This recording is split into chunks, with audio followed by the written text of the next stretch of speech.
গরমের দিনে আম পছন্দ না এমন মানুষ হয়তো খুব কমই পাওয়া যাবে। আজকে আমি আমের একটা স্পেশাল আইটেম তৈরি করছি। এটা গরমের দিনে বা যে কোনো সময় এটা খেতে খুবই সুস্বাদু এবং মজাদার। আজকে আমি যে আইটেমটা করছি সেটা হচ্ছে আমসত্ত্ব। তা আমসত্ত্ব করার জন্য প্রথমে আমি আমের রসটাকে ভালো করে ছেঁকে নিয়েছি।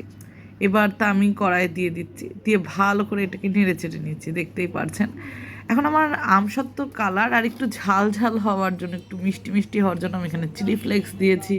সাথে আমার যেরকম টেস্ট মিষ্টির সেই পরিমাণ আর কি আমি চিনিটা দিয়েছি।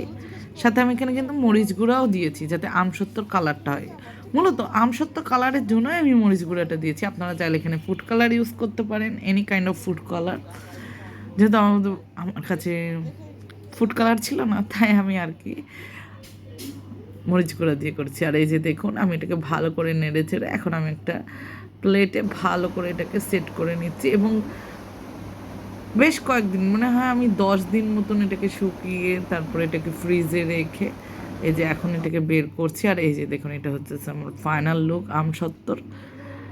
যদি তোমাদের এই ভিডিওটা ভালো লাগে থাকে তাহলে অবশ্যই আমার ভিডিওটাকে লাইক করবে, কমেন্ট করবে এবং আমার পেজটাকে ফলো করে থাকবে, ভুলবে না। Bye bye.